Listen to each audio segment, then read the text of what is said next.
now ọ̀rọ̀ bàbá Ìjẹ̀ṣà ni mo fẹ́ sọ. Látìgbà tó ti jáde, ọ̀pọ̀lọpọ̀ nínú ẹ̀yin abiyamọ lẹ bá wa kí kú oríire. Mo láǹfààní àti sọ fún yín pé láti day one tí bàbá Ìjẹ̀ṣà ti jáde tó ti jáde, láti sọ pé ó jáde o, látìgbà náà ni ìṣòro kan lórí ìkejì, ní tánàdí kan lórí ìkejì, ní ogun kan àti kejì tí ń dìde sí bàbá Ìjẹ̀ṣà. Ẹ káàbọ̀ sí ìkànnì yìí. A kí gbogbo wa tí ẹ̀ ń gbọ́ wa ní orí ìkànnì yìí. Tí ẹ bá gbàgbé, ní ọjọ́ mélòó sẹ́yìn tí bàbá Ìjẹ̀ṣà dé láti ọgbà ẹ̀wọ̀n tí wọ́n tú bàbá Ìjẹ̀ṣà sílẹ̀ nípa rògbòdìyàn láàrin òun pẹ̀lú Princess tóun Ìyábọ̀ Òjó nípa ẹ̀sùn tí wọ́n fi kàn án. Àmọ́ ní báyìí ṣá o, a rí i pé inú ọ̀pọ̀lọpọ̀ èèyàn ń dùn bí wọ́n ṣe tú bàbá Ìjẹ̀ṣà sílẹ̀. Ǹjẹ́ ẹ wá mọ ìdojúkọ ohun tó ṣẹlẹ̀ sí bàbá Ìjẹ̀ṣà nígbà tó dé? Nínú ìwádìí tí Awíkoko ṣe, màá fi díẹ̀ tọ́ wa létí. Ẹ má wá gbàgbé o, kẹ́ subscribe, kẹ́ share, kẹ́ sì like lórí Yorùbá Ìjìnlẹ̀ TV. Ẹ ṣeun. Ó wà very very disturbing wípé ọ̀rọ̀ àwọn bàbá wa ò ṣẹ. Wọ́n ní alẹ́ olè pé kó sá, ó sá. A ní kó ju tọwọ́ ẹ̀ lẹ̀, ó jù ú lẹ̀. Àtúnwá lọ́lọ́ mọ̀ kí la fẹ́ ṣe fún un. Ṣá fẹ́ gbẹ̀mí ẹ̀ ni, ṣé kó mọ̀ wulẹ̀ gbélé ayé ni, ṣá fẹ́ pa ni. Because jíjáde tí bàbá Ìjẹ̀ṣà jáde, expectation àwa kan òun náà ni pé bí yóò ṣe wà rehabilitated, tí ó fi padà sáwùjọ, tí ó fi lè píìkì ara ẹ̀ padà. Torí èrò ọ̀tá náà la fẹ́ kó ṣẹ lórí ẹ̀. Èrò ọ̀tá ni pé kó ràjò kó mọ̀ padà wálé. Èrò ọ̀tá ni pé tó bá padà dé kó mọ̀ padà jẹ́ èèyàn mọ́. Àwa wá ń gbìyànjú àti sọ fún wọn wípé bí ènìyàn kọ́ lọ́lọ́run ọba rí. Àti pàápàá ọba adákẹ́dájọ́ bí ọlọ́run ọba mi ò sí. Ọlọ́run ọba nìkan ní gbéga. Ọlọ́run ọba nìkan ní sọ ní dèèyàn.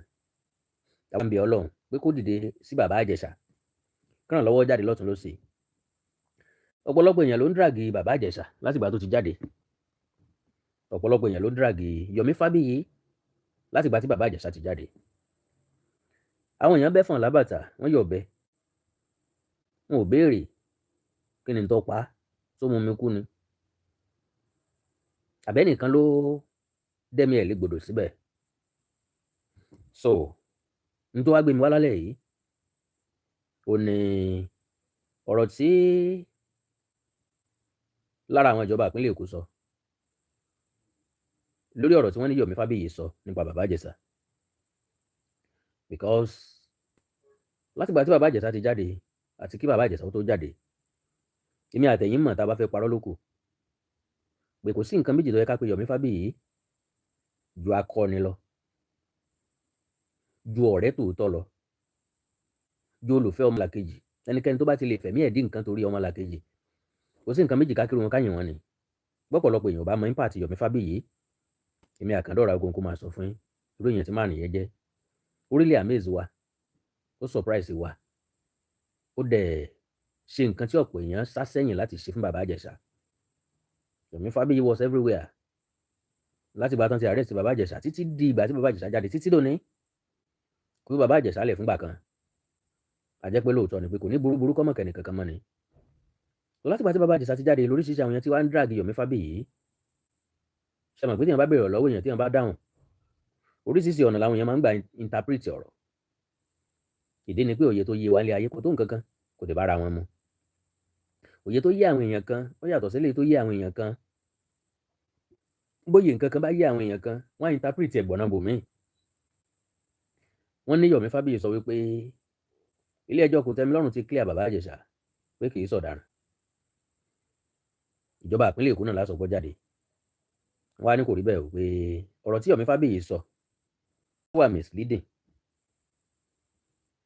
So, because tẹ́ bá wo orí ìtàkùn ayélujára láti ìgbà tí bàbá Ìjẹ̀ṣà ti jáde, ọ̀rọ̀ tó wà ń bẹ̀ yàtọ̀ sí PDM àti Mr. Jollof táwọn ń lura wọn nínú pléènì. Kò sọ̀rọ̀ míì ní gbòòrò, kò sọ̀rọ̀ míì lórí Facebook, kò sọ̀rọ̀ míì lórí social media tó ju ọ̀rọ̀ bàbá Ìjẹ̀ṣà lọ. Báwọn kan ṣe ń lù ní àmà làwọn kan ń tù. Àwọn tó ń lù ní àmà wá tó nǹkan bí àwọn tó ń tù. Because ọ̀pọ̀lọpọ̀ nínú àwọn tó ń tù wọ́n nígbàgbọ́ pé ká tiẹ̀ sọ pé lóòótọ́ lọmọkùnrin ṣẹ̀ṣẹ̀ yìí, ó ti jìyà rẹ̀, ó ti jìyà ẹ̀ṣẹ̀, ẹ jẹ́ á fi ilẹ̀ kó lálàáfíà, ẹ jẹ́ kí màá yìí ó nísinmi. Bàbá Ìjẹ̀ṣà jáde tàì jáde, ẹkún ló ń wà mú bí gàárì, ẹkún ló ń sun bí ọmọ kékeré, ìyẹn túmọ̀ sí pé ó sóbà, ìyẹn túmọ̀ sí wípé ó káàánú. So lílì tó túmọ̀ sí wípé béèyàn bá ti káàánú nǹkan, ìbáà jẹ́ pọ́n parọ́ mọ́ èèyàn ni, ìbáà jẹ́ pé èèyàn ṣe ni, ó túmọ̀ sí pé ẹni yẹn ó ti ràrò padà sẹ́yìn. Ọ̀pọ̀lọpọ̀ nǹkan ni Bàbá Ìjẹ̀ṣà rò tí ó pa lẹ́kùn. Orúkọ táwọn èèyàn pè é yóò pààyàn lẹ́kún láàyè ọ̀tọ̀. Níbi tí ó ti padà bẹ̀rẹ̀ ìgbé ayé ẹ̀ yóò pààyàn lẹ́kún láàyè ọ̀tọ̀. Ǹjọ́ tún wá dáa káwa tá a rò pa lórí ọ̀fẹ́ lálàáfíà wà nílé wa, sùn lórí ibùsùn wa nígbà tí Bàbá Ìjẹ̀ṣà wà níbi tó wà, kó wá jẹ́ páwa náà láti máa mú ìbànújẹ́ gorí ìbànújẹ́ fún un. Ẹ má jẹ́ á ro tòní o, ní gbogbo ìgbésẹ̀ tá a bá ń gbé, gbogbo ohun tá a bá ń ṣe ẹ jẹ́ á rántí ọ̀la ń bẹ̀.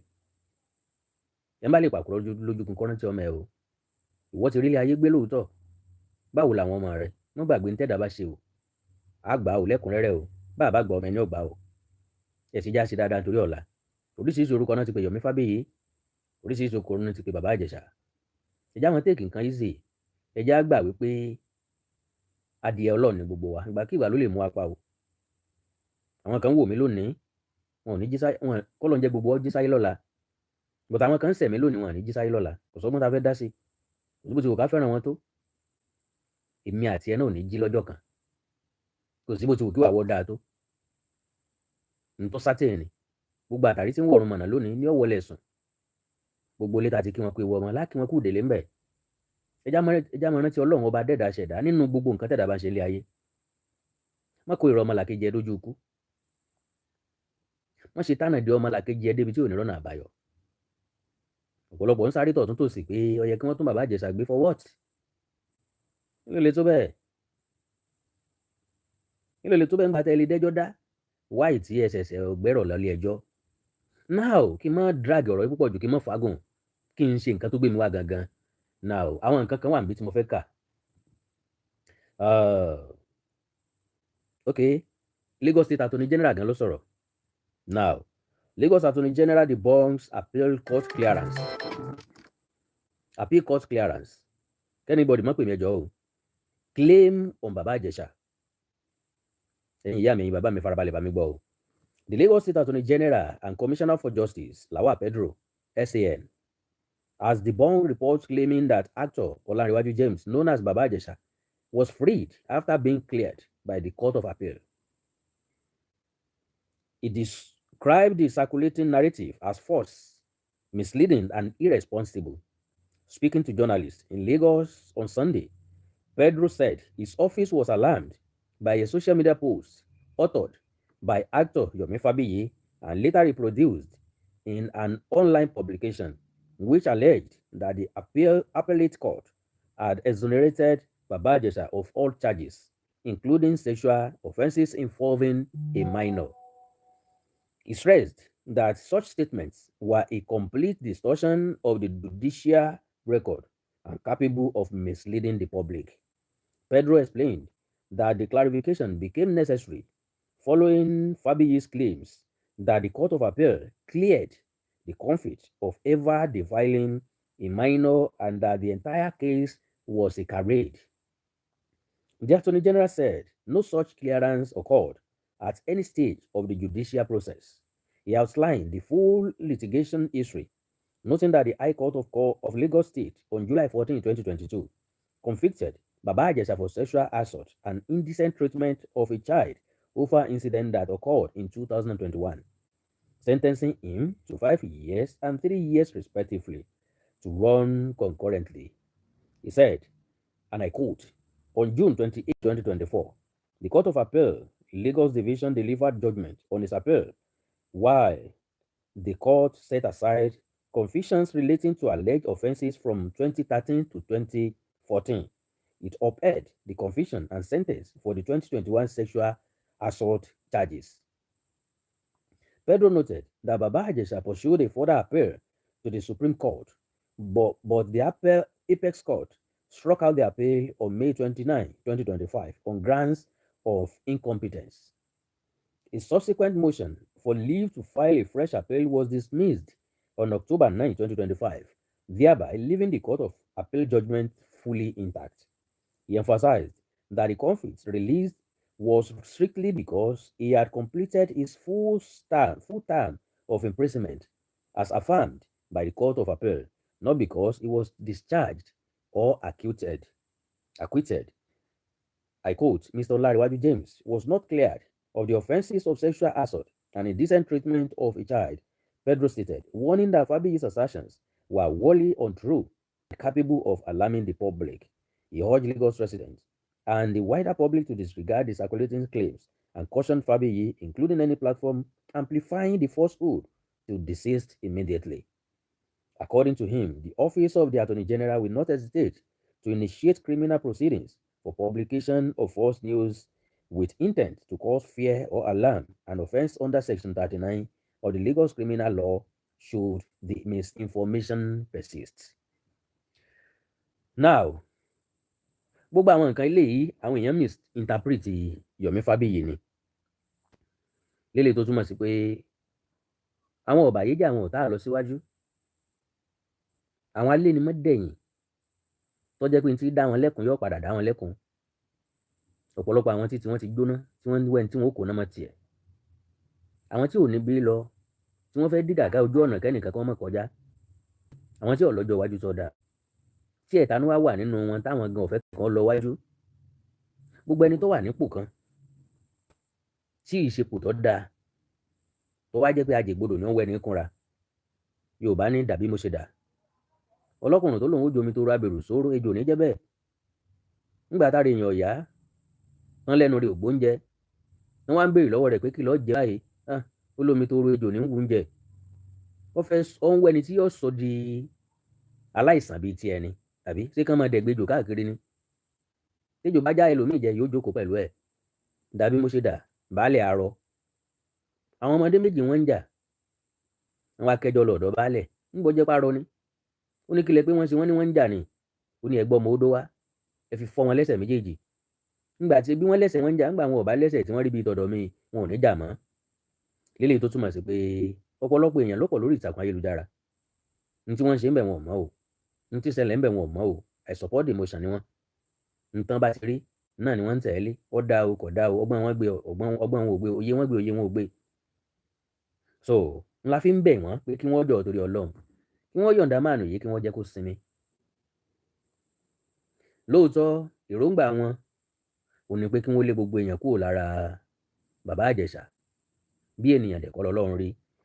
So n tó gbé mi wá ni pé Yomi Fabiyi náà wà forced láti fi èsì síta.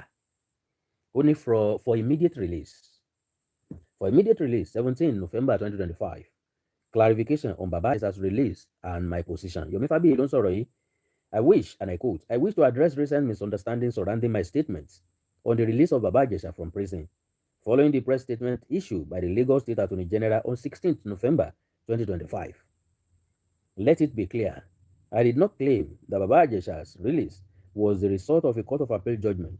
My announcement reflected his lawful exit from prison, alongside acknowledgement that the appeal court had cleared him of 2 charges related to indecent treatment of a minor.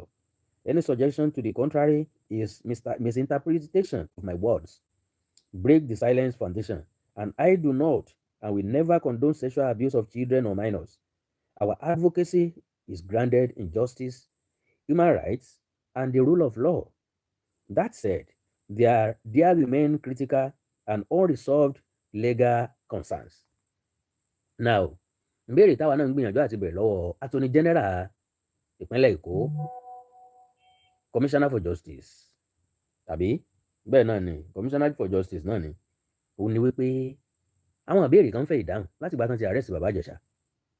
Yomi Fabiyi náà béèrè ń bí èmi náà ti béèrè sẹ́yìn. Now lára wọn ni pé ó ní that said there remain critical and unresolved legal concerns. 1. Non-prosecution of alleged offenders Damola Adekola and Princess Comedians House Security alias Okele were implicated in sexual abuse of the same minor, yet no charges were pursued despite clear admission. Ìyẹn túmọ̀ sí wípé tí kì í bá ṣe pé ọ̀rọ̀ yìí ní nǹkan mìíràn nínú, tí ì bá ṣe pé a mọ̀ọ́mọ̀ fẹ́ ránrò kan lára Bàbá Ìjẹ̀ṣà àbá mọ̀ọ́mọ̀ kan fẹ́ fìyà jẹ. Èèyàn méjì ńlọmọ yìí confess pé wọ́n ń bá òun lájọṣepọ̀. Ọ̀dà ká wá sọ pé minor ni, ká bọ́jọ́ rí ò tí ọdún 18 tá a fi mú bàbá Ìjẹ̀ṣà àbí pọ̀ fọwọ́ ra lára tí ò ní nǹkan kan papọ̀ pẹ̀lú ẹ̀. Àwọn méjì tó wá ní nǹkan kan papọ̀ tán ní nǹkan papọ̀ pẹ̀lú ẹ̀ wọ́n ṣe test ẹ̀ ọmọbìnrin yìí wọ́n ní wọ́n bá àtọ̀ lójú ara rẹ̀ wọ́n dẹ̀ béèrè àtọ̀ ta ní í ṣe ó sọ wípé tọ̀gbẹ́ni Dàmọ́lá Adékọ́lá ni ó sì jẹ́wọ́ pé security princess òun náà ń lájọṣepọ̀ pẹ̀lú òun. Àjẹpọ̀mọjẹ aníkégún ọlọ́bẹ̀ kọ́ lọ dẹ́rù bá eégún wá débẹ̀ òun gbẹ̀mí àjẹ́ ẹjá béèrè lọ́wọ́ ara wa ẹsẹ̀ wo làjẹ́ dá tégún ọ̀dá ń bàjẹ́ pààyàn jẹ ni. Eégún náà ti pààyàn báyìí kí wá ló dé tá a fi sọ pé àjẹ́ hùwà tí ọ̀dá eégún ńkọ́ ó dà o ẹni tó fọwọ́ ra àyàn lára ẹ lọ dáràn. Àwọn tí wọ́n ṣe tuntun mẹ́lẹ́tò pẹ̀lú ọmọdébìnrin gangan ńkọ́ àwọn ọ̀daràn àbí àwọn ìṣẹ̀lẹ́sẹ̀. Then kí ló dé tẹ kọ́kọ́ arrest wọn táwọn ọlọ́pàá kọ́kọ́ arrest wọn kí ló dé tí wọ́n wá padà fi wọ́n lẹ̀. Gbogbo àwọn nǹkan wọ̀nyí ló ń béèrè fún ìdáhùn. Now 2, potential criminal conduct by princess comedian. Evidence indicates grooming of the minor, child pornography, parental negligence and obstruction of justice, delayed reporting of prior abuse raises serious legal questions. Now ohun tí Yomi Fabiyi ń gbìyànjú àti béèrè bí ti ń sọ ń bì ò ní wípé ó dáa bó bá tiẹ̀ wá jẹ́ pé a fẹ́ dẹ páńpẹ́ fún èèyàn a fẹ́ mú èèyàn kò yẹ kó jẹ́ ọmọ kékeré tá a pè ní minor ńlá lò láti dẹ páńpẹ́. That means ẹni tó lu ọmọ kékeré láti dẹ páńpẹ́ nínú òfin ìjìyà wà fúnrú ẹni bẹ́ẹ̀ náà kí wá ló dé tí a fọwọ́ ìjìyà mú àǹtí princess. Ká sọ pé èèyàn fẹ́ mú èèyàn Yorùbá nírin la fi gérin èso ńlá tó bá tóbi gbàǹdùgbàǹdù kò gbọ́ gbàǹdùgbàǹdù la fi kà. A fẹ́ mú àgbàlagbà àfọmọ kékeré set ẹ̀ up. Ṣé kìí ṣe trauma la fún ọmọ kékeré yẹn? Irú ìgbésí ayé wo la fẹ́ kí ọmọ kékeré yẹn ó gbé? Kí ni ìgbésí ayé tá a plan pẹ̀lú ọmọ kékeré yẹn? Ìbéèrè yẹn náà ń fẹ́ dáhùn. Dádì wa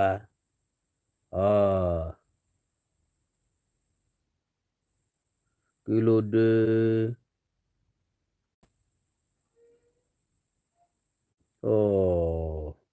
Kí ló dé? Live mi lórí Facebook kí ló ṣe? Ẹ̀já wọ ọbẹ̀ padà o. Ẹ má bínú o. So àwọn nǹkan tá à ń gbìyànjú àti béèrè lọ́wọ́ ara wa leléyìí wípé kí ló dé tó jẹ́ pé ọmọ kékeré wọn lò láti set bàbá Ìjẹ̀ṣà up. Ẹni tó set kámẹ́rà sínú ilé ó set èèyàn up nìyẹn náà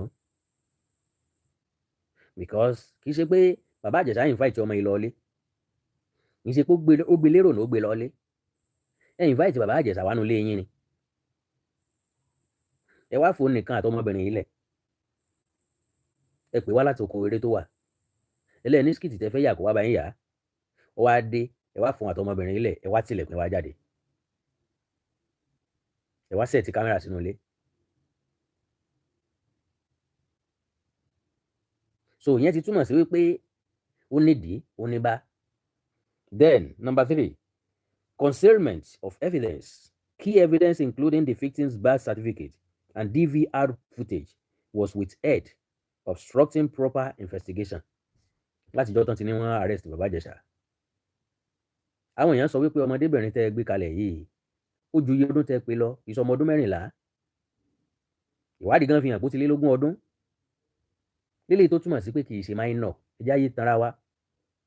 Ọmọ tó ti ní boyfriend Tádékọ́lá kan ti ń bá alájọṣepọ̀ tó kèlè kan ti ń bá alájọṣepọ̀ kò lè jọmọ ọdún 14 náà o.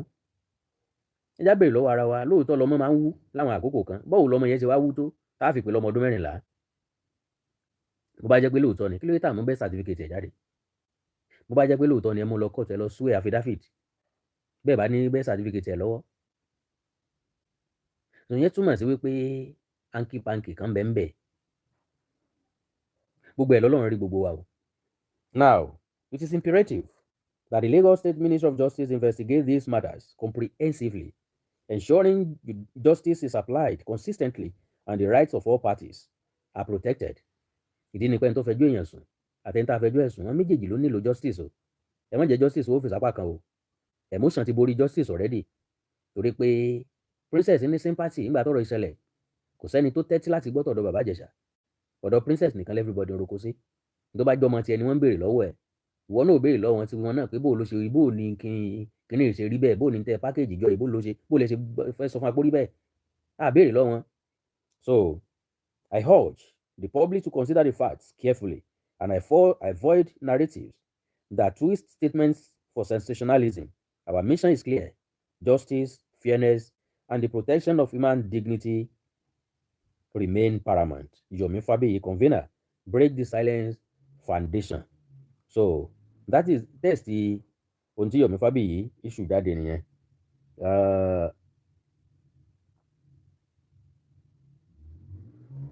ń bọ̀ o.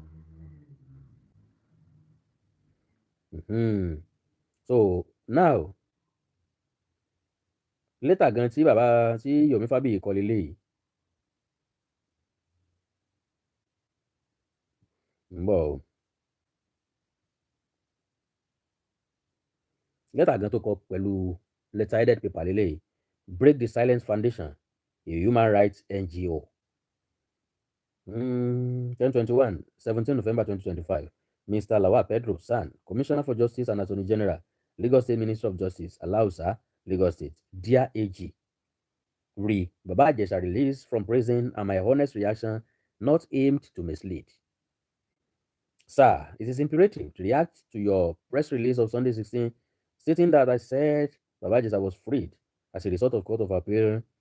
That is not true. I announced his freedom in accordance with legitimate SD, the same thing, Annie. So I want to go, okay, Babaijesa is free under the law, and we are focused on, okay. Okay, that is not true. I announced his freedom in accordance with legitimate exit from prison and touched on the appellate court judgment that cleared him while he was in prison. Gladly, your press release equally confirmed that the 2 count charges out of the remaining 4 charges that borders on indecent treatment of a minor that Babaijesa was alleged to have committed in 2013 and 2014 were set aside by the appeal court. While he was in prison, we only used the Brent's phrases, or we only used different phrases. Some part of the publication order give interpretation that suits them in situations like this in order to ambush and scare people from expressing themselves maliciously, láti dẹ́rùbà àwọn èèyàn kó payà sí wọn lọ́kàn. Babaijesa is free under the law, and we are focused on helping him get back on his feet as he is reuniting gradually into the society. However, it is important you kindly look into the vital areas of concern in the said publication. The gray areas includes rearrest and prosecution of Damola Adekola and Princess Comedian House Security known as Okele. Damola Adekola was arrested alongside Babaijesa, but was not charged to court despite admitting to having sex with the victim. This is same case, same victim, same investigation. Sadly, Princess Comedian knew about these sexual abuses since 2020, but never reported to police until after Babaijesa was arrested in 2021. This is punishable under the law. I think Attorney General can look into it. Then, arrest and prosecution of Damola Adekoya, aka Princess Comedian, for child pornography, grooming of minor for sexual activities, parenting negligence, obstruction of justice, etc. It was crystal clear the prerequisites for our action is error, and it has no propensity in law. Concealment of evidence. As you are rightly aware, Princess Comedian refused to furnish the case with the birth certificate of the victim, as well as DVR of the CCTV. The police confirmed they never retrieved the hard disk and were never part of the plans of Lord Babaijesa, nor set cameras to record the victim and Babaijesa. These are areas real crimes were committed, and Lagosians and legal Nigerians will be glad to spread the drag of justice on this as a matter of urgency and fairness. Sign, stamp, Yomi Fabiyi, convener, Break the Silence Foundation. Ọ̀rọ̀ líle yìí o. Lóòótọ́, ìjọba ṣòfin kọ̀nàkà, kò sẹ́ni tí yóò ṣòfin àjẹ́. N tá ń gbìyànjú àti sọ fúnra wa náà ni pé à ń bẹ̀ wá ni o. gbogbo abiyamọ gbogbo wa pátápátá àní rogun àdúrún mọ́ o, àní rí wàhálà, àní rí àdábá, àní rí ìṣòro tí ó ju ẹ̀mí wa lọ. ẹ já gbìyànjú láti yọ̀ǹda kéèsì yìí, ẹ já jẹ́ kí bàbá Ìjẹ̀ṣà orí mú mi. tí gbogbo wa bá nígbàgbọ́ pé kò sẹ́ni tó kọjá àdánwò, let us leave this man kó ṣàwárí ara ẹ̀ padà. ẹ ti ní kó lọ ó ti lọ o, ó ti wá dé báyìí, gbọ́dọ̀ béèrè pé bó ló fẹ́ dé sí àbí bó ló ṣe fẹ́ dé. ìfẹ́ yín ti ṣẹ́, ìfẹ́ Ọlọ́run ló kù. mọ́ gbáyé mọ́ gbọ́run, apá Ọlọ́run ọba mi ò ká o. ẹni tí ò bá ti sí ilé ayé ọ̀run ní lọ, ẹni tí ò sí lọ́run bẹ́ẹ̀ lé ayé. èyí já fira wa pé gbákejì Olódùmarè, èyí já fọ́ sọ̀yà pé àyàdàbí àyàfi, ìjà gbogbo nǹkan lè fọlọ́run. bàbá Ìjẹ̀ṣà fìjà fọlọ́run jà, mọ́wọ́ lẹ́rán. oríṣiríṣi òkò tí ń wá là ń rí, oríṣiríṣi àìsọ̀rọ̀ táwọn èèyàn ń sọ là ń gbọ́ là ń rí, oríṣiríṣi nǹkan tí ń lọ lórí ìtàkùn ayélujára là ń fọkàn bá a lọ. gbogbo ẹ̀kọ́ ládàáhùn sí o, èyí tó bá yẹ á fèsì sí ń bẹ náà là á fèsì sí, eléyìí tó bá yẹ ká máa wòran bí a máa wòran. àánú Olódùmarè ní fi gbogbo wálẹ̀ o. àkàndá mo kí gbogbo yín, mo lò ń lọ́gọ̀ ẹnu, ẹ dákun torí Ọlọ́run, orí kan náà lẹ́sí lè ṣe fún mi, ẹ bá ń pín program yìí, ẹ má wò torí tèmi o, ẹ wò torí tí wọ́n lè súnra kì, tí wọ́n lè fọ̀rọ̀ ìṣirò ara wọn. kò sọ̀rọ̀ ọ̀dùnnú kankan bẹ̀, kò sí ní tá à ń fò sókè lé lórí ń bẹ̀, ní tá à ń pera wa sájọ tó nírònú, torí pé ẹ̀dá tó mọ̀ la ò sí láàrin wa, òní nìkan la rí o. majority àwọn èèyàn tó sọ̀rọ̀ lórí social media ní tí wọ́n ń ṣe lábẹ́lẹ̀ ó burú ju ẹ̀sùn tán fi kan bàbá Ìjẹ̀ṣà lọ. oríṣiríṣi àwọn èèyàn ló ṣẹ̀ṣẹ̀ tójú tu bàbá Ìjẹ̀ṣà lọ, tàbí ẹ̀ṣẹ̀ tá a fi ẹ̀sùn kan bàbá Ìjẹ̀ṣà lé lórí. wọ́n rìn lónìí, wọ́n yan fanda lórí ilẹ̀, ẹnìkan kò fi nǹkan kan ṣe wọ́n o, wọ́n dẹ̀ torí ẹ̀ kí wọ́n kúrò lórí ilẹ̀. so ẹja ní sùúrù pẹ̀lú ara wa, mi ò ní wáyé tẹ̀ ní wà mí sí láṣẹ Èdùmàrè. àánú Olódùmarè ò ní fẹ́ nìkan kan yín sílẹ̀. ẹ like ẹ follow page mi lórí Facebook Awikonko TV, ẹ subscribe sí YouTube channel mi Awikonko TV.